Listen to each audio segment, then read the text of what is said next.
en Yougoslavie à l'époque de Tito. Oui. Hein. C'était un pays qui était déjà détruit pendant la Deuxième Guerre mondiale, mais avant cette destruction de la Deuxième Guerre mondiale, c'était un pays monarchique. Il n'y avait pas développé même pas l'agriculture. C'était un pays d'éleveurs. Donc il n'y avait pas de communication, de route, d'électricité. Depuis qu'on est arrivé de Tito, à sa façon, il a réussi de pousser la population d'avoir ce slogan-là, égalité, fraternité. Et pendant toute sa vie, il a gardé ça. Et on était heureux de ce pays de Tito, qu'il y avait le régime unique. Pour moi, c'était unique au monde. Parce que même nous, les Roms, les Tziganes, comme on disait, je ne me suis jamais senti mauvais. Et je ne voulais pas vivre en France, moi, à l'époque. J'étais 3 fois ici en France. Je me suis acheté des guitares, des vêtements. J'étais voir M. Baïda. C'est notre roi à l'époque, hein, de Rome, qui vivait à Montreuil. J'étais ici. C'était la première ville que, l'année 69, je suis venu en France. Première fois. Lui, il est après chez moi aussi, à Mitrovica. Il nous engageait, il voulait que je vienne avec mon orchestre ici de vivre. Je ne voulais pas. Parce que ma ville était plus belle là-bas qu'ici. Mais vu que ça commençait, les problèmes entre les Albanais et les Serbes, c'est pour ça que j'ai quitté tout. Et je suis venu ici. Et je ne regrette pas. Je ne regrette pas, en plus je suis fier que c'est passé comme ça. Voilà.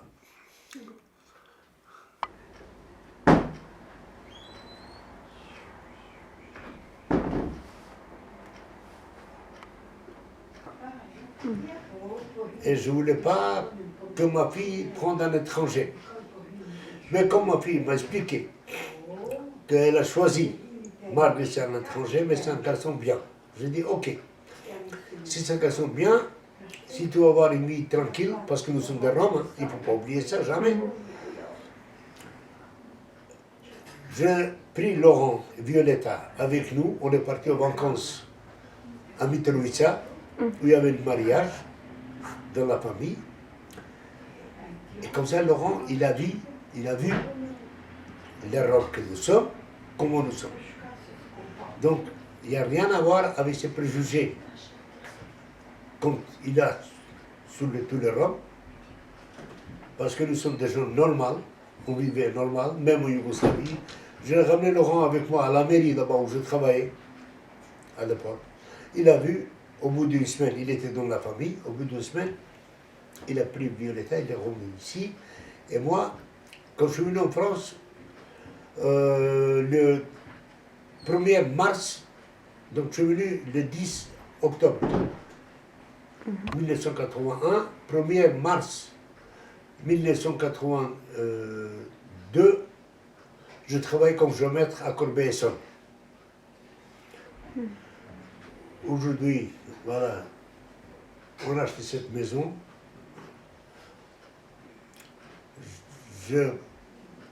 Ma fille, la Violetta, travaille dans les banques. L'autre fille, elle travaille à Charles de Gaulle là-bas, dans les parfumeries, je ne sais pas quoi. J'ai mon fils Eldin qui est très très bien installé. Il est avec sa femme, Karima, que je l'aime beaucoup. Ils ont 3 enfants. Il y a Priscilla et Christopher.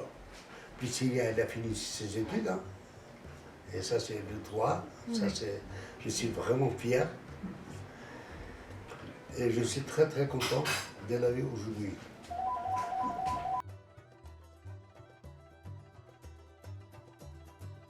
Je suis président d'une association de Rome, ça s'appelle Ternicano Verno. Mais qu'est-ce que tu fais dans cette association? Comment? Tu fais quoi dans cette association du coup?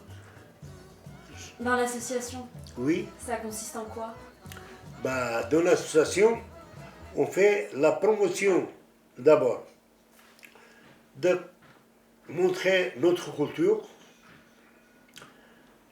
de montrer aux populations de majorité ici que cette communauté-là de Rome, nous sommes tous engagés de vivre mieux entre nous, de nous connaître, d'apprendre d'abord la langue française approfondie, surtout pour nos enfants, de mieux apprendre comment vivre en France et de devenir chacun indépendant, d'arriver à se débrouiller, de ne pas attendre seulement d'y aller demander des assistances sociales ou d'y aller de mendier, de changer un petit peu le comportement.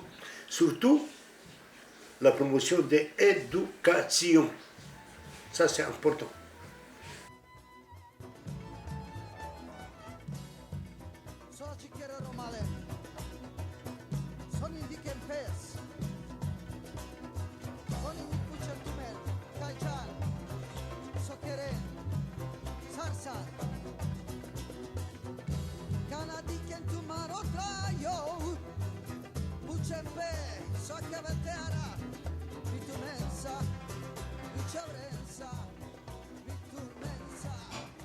Chez eux, dans leur tête, les enfants d'y aller jusqu'à 12 ans à l'école. Que d'apprendre à lire et écrire et de passer son permis. Il a son permis, ça y est, il est ingénieur. Voilà. Et ça, c'est la catastrophe en France. Et c'est pour ça, moi, je dis, le poisson, il pourrit par la tête. Et qui c'est la tête ici? C'est l'État français. Parce qu'ils ont rempli la tête de ces gens-là. Vous avez votre liberté. Et moi, comme je dis, si votre liberté d'être derrière un chariot et le cheval devant, bon, maintenant, on a remplacé ça avec le moteur, mais les gens, ils sont partis à la Lune, et moi, aller à Mars, et eux, ils sont encore ici avec la liberté. Quelle liberté? C'est quoi cette liberté qu'ils ont? Ils voyagent de ville en ville, ça y est, c'est sa liberté. Il n'a pas même passeport. Et tu trouves c'est normal ça? Dans un grand pays comme la France. Donc c'est eux qui ne se battent pas pour eux-mêmes. Chez nous, on a un proverbe en langue romanie, Doko chavroni rovol, il doit nido les chuchi. Si le bébé il ne pleure pas, la maman il ne donne pas la titine. Donc, si les rangs français ils ne vont pas pleurer de comprendre, de chercher leurs droits, ils vont rester toujours le plus bas niveau de l'Europe. Et ça, c'est dommage. Voilà, ma chérie.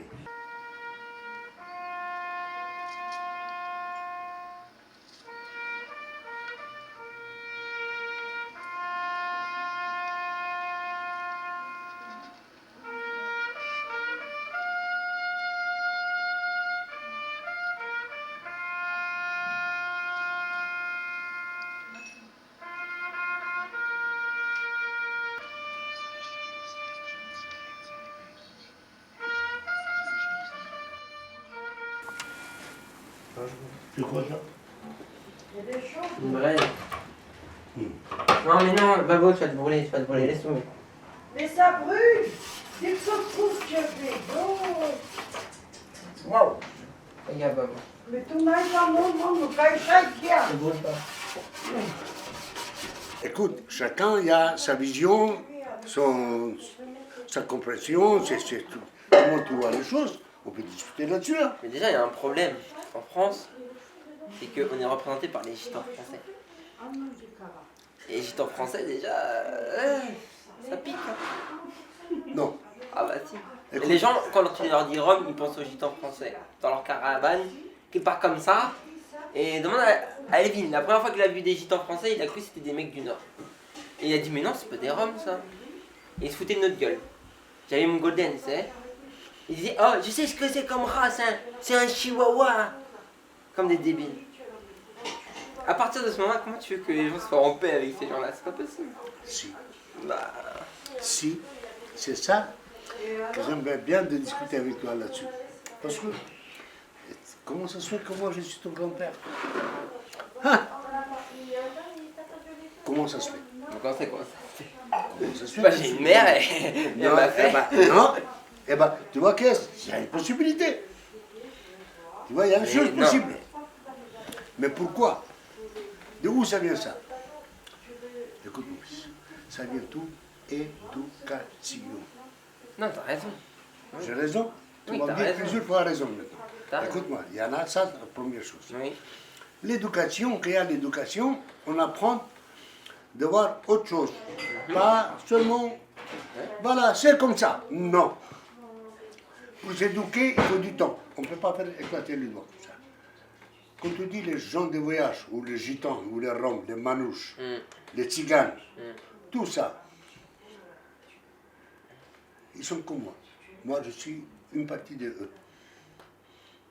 Mais Après, tu les représentes pas toi seul. Mais moi, Tu je peux. dis, bien sûr, je te parle, je suis une personne de cette population-là. Bah bon, après, on va pas se mentir. Ah, non, Au non, niveau de l'éducation, t'es quand même quelqu'un de très cultivé, très éduqué, t'es ingénieur. C'est pas le cas de tous les Roms. D'accord. Attends, il y en a. Il y en a. Mais il y en a combien qui veulent pas aller à l'école? Tu le sais.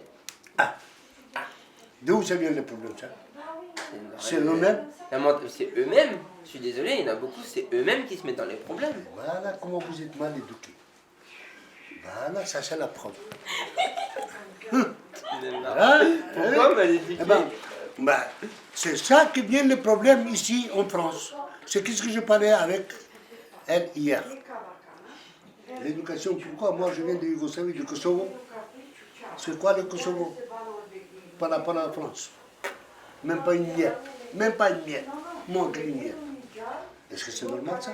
Dans un pays développé, dans un pays égalité, fraternité, qu'est-ce qu'il y a encore? Liberté, égalité, Liberté. fraternité. Ah. Tu prends n'importe quel le pays d'où je viens, la Yougoslavie. Les Serbes, les Croates, les Slovènes, les Albanais, les on va dire les Bosniens, tout ça, ils ne sont pas plus nombreux que nous. Mais on n'a jamais revendiqué un État, on cherche de vivre tranquille, parce que je parlais avec elle hier, je lui ai expliqué, notre croyance c'était quoi? C'est l'homme, L'amour, et ouais. l'homme. Ça c'est l'important. Et Ah, ça, mais c'est- les gens, ça c'est la ce vérité. que je t'ai dit, c'est marrant parce que au final, les gens ils nous voient comme des gens violents. Ouais. Ils nous prennent pour des gens violents, au contraire. Oui, Mais ils n'ont pas tort. Totalement. ils ont tort, 100%. Ah ouais? Même toi, ton papa c'est un flic, ta maman elle travaille dans la banque, tout ça. Quand tu n'auras demain pas quoi à manger, tu vas faire quoi? Hein? Quand j'aurais quoi? Tu ne vas pas avoir rien à manger. Tu vas Ouais. faire quoi? Tiens, maintenant je te laisse dans la nature. Oui, je vais voler, oui. Non. Qu'est-ce que tu veux dire? Qu'est-ce que tu vas faire? Oui, je vais voler, oui. Mais obligé. Oui. En plus, tu es dans un pays riche où tu peux voler, tranquille. En plus, ça pas de problème. Alors. Eh ben, voilà pourquoi c'est voleur. C'est ça qu'il faut chercher, la cause. Pourquoi ils sont voleurs? Et ça, quand tu vas apprendre l'histoire des Roms, c'est là que tu vois que ce n'est pas des voleurs. C'est des gens qui se battent de survivre. Oui, mais. Pas de bravo. vivre, de survivre Bravo. dans ce monde. Ah. Dans ce monde où ils sont cruels. Je pense qu'il faut mitiger le discours. Je pense que. Moi, ce que je pense, c'est que effectivement, il y a des gens, il y a des Roms, qui doivent se cacher, qui voudraient s'en sortir, mais on leur donne pas l'occasion. Ça, t'as raison. Ça, c'est injuste. Et il n'y a personne, aucun parti, ni la gauche, ni la droite, ni personne, qui en a quelque chose à foutre des Roms. Ça, c'est vrai. Par contre, il y a une autre réalité, c'est qu'on ne peut pas nier qu'il y ait parmi notre communauté, ou des gens qui se font passer pour notre communauté, des gens violents, qui volent, qui mentent. Il y en a. Excuse-moi, quand j'étais en primaire, qui m'a tabassé? C'est qui m'a tabassé? Je sais, c'est les C'est gitans. des gitans. Bah ouais. Les seuls qui m'ont tabassé dans ma vie, c'est des gitans. Oui, mais il y a une chose. Est-ce que ces gitans sont des gitans? Français. Oui. C'est le problème où il est. Parce que quand tu dis gitan, Tu penses que c'est des gitans. Mais tu ne sais pas, ces gens-là voyagent. Ça veut dire quoi? Les gens qui vivent dans les caravanes. Oui. Ceux qui voyagent. Mais ce que tu ne sais pas, est-ce qu'ils sont d'origine rome ou sont des Français. Oui, oui. C'est ça le problème. Et c'est ça qu'il faut régler d'abord en France. S'ils ne vont pas régler ça, ça va rester encore des siècles. Combien de temps? 500 ans qui sont ces gens-là ici, les gitans. Mais comme ils n'avaient pas les moyens de s'installer comme il faut, et ils ont dit, vous avez votre liberté. Ton liberté, c'est quoi? Vas-y, qu'est-ce que tu veux? Et ça, ils ont profité. Il y a des voyageurs en Amérique aussi, hein. Des Américains qui sont voyageurs. C'est pas des gitans. Non. Ici en France, pareil. Mais qu'est-ce qui se passe en France? Ils se cachent derrière les gitans pour se présenter. Moi, je suis gens de voyage. Et que tu dis ici, Après, c'est difficile de savoir leurs origines. c'est ça qu'il faut éclaircir. Voilà. Ouais. Mais en premier, je pense qu'il faut se battre contre ceux qui sont de notre communauté ou qui sont pas forcément de notre communauté et qui veulent pas, justement ce que tu as dit, l'accès à l'éducation, qui veulent pas vivre normalement. Je pense qu'il faut combattre. Nous, avant de dire aux autres, aidez-nous, s'attaquer à ces gens qui sont parmi nous et qui sont pas. Non, mais je suis d'accord.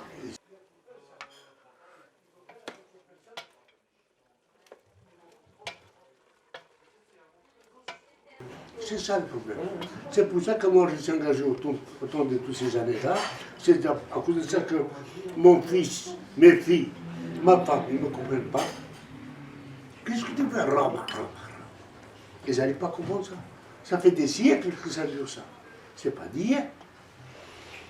Et quand on va être que de nous regarder normal, si on ne fait rien du tout, ça va être encore.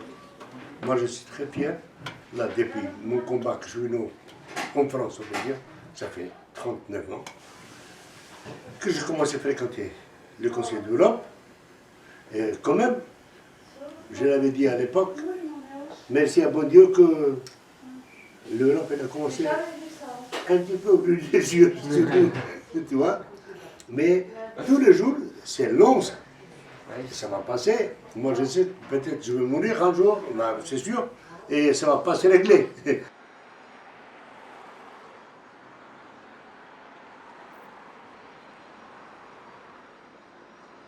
Mais moi, je pense que le seul truc qu'on peut faire, et encore, moi, je suis pas trop concerné parce que, enfin, tu me connais, je suis pas très porté par la cause Rome. Je trouve ça dommage. Pourquoi? Parce que c'est la honte. Voilà. Bien sûr, c'est Mais c'est énervant non, aussi. parce que c'est mal vu. C'est mal vu. Tu as raison. Non, mais. Non, si tu ne peux pas passer français, pour moi, tu es en français. Mais c'est pas ça le problème. Tu peux être n'importe quelle race, il faut être réaliste. C'est ça le problème. Non, mais c'est pas normal qu'on soit obligé de se cacher quand on veut être normal. Ça, je trouve pas ça normal. Ça, je trouve pas ça normal. Eh ben, tu vois, pourquoi? Ça, c'est le vrai racisme pour moi. D'être au point de devoir se cacher. C'est là qu'il sort le racisme maintenant et le fascisme, ça commence à ouvrir un petit peu plus ouvertement. On a oublié qu'est-ce qu'il a fait Hitler? On a oublié. Même sans parler d'Hitler. Non, sans non, aller non. dans l'extrémité. Non, mais Et voilà. c'était quoi? Cette extrémité. Est-ce qu'on a besoin d'avoir cette extrémité? Est-ce qu'on ne peut pas trouver des solutions de vivre comme on est et de se respecter entre nous? C'est pour ça que je reviens maintenant. Les Roms, quand on était là-bas en Inde, on croyait à l'homme et à l'amour. On ne regardait pas quelle nation, quelle race, toi, non. T'es un homme, t'es mon Dieu. Je ne touche pas mon Dieu. Voilà. Et la femme, mon amour. Ok. C'est la meilleure façon de vivre. Mais quand je dis, ah, toi, tu es noir, moi, je suis blanc. Ah, ça y est. Toi, tu viens de où? De où tu viens? De Kosovo. Où tu es une merde? Ah, moi, je suis serbe. Moi, je suis le roi. Voilà le problème. Et c'est pour ça, encore aujourd'hui, au lieu de perdre cette énergie dans les choses de faire du bien, on perd l'énergie de faire du mal.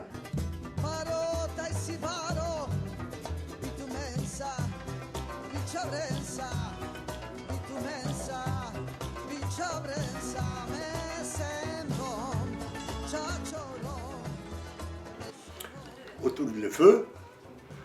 Et il y avait des chansons mexicaines, ils sont super bien. Il y avait 2 frères albanais qui chantaient, et nous autour. Et c'est ça qui m'a fait pousser un petit peu le virus d'aimer la musique. Que j'ai parti à Belgrade, faire mes études, j'avais un collègue qui faisait la guitare. Et cet copain, à l'époque, c'était la mode des Beatles. On a commencé avec les Beatles et les Rolling Stones. Et il y en a pas mal de chansons que j'ai appris avec lui. À l'époque, moi je suis engagé, j'aimais. Quand on aime quelque chose, ça passe. C'était ma passion. Au lieu de traîner à gauche à droite, je jouais le basket, le foot et la guitare. Ça, c'était ma vie.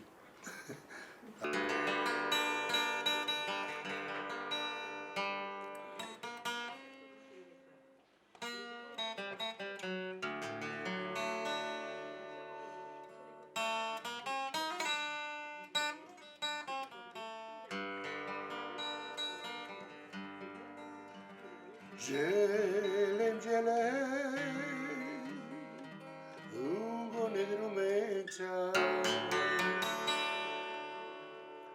Madile Bahtale romeca Ay romale Kotar tu menave Çahre çay, bokhale çave çay. Ay, romane, ay, çavale. Ay, romane, ay, çavale. Sasaviman bari familia Mudargava iskali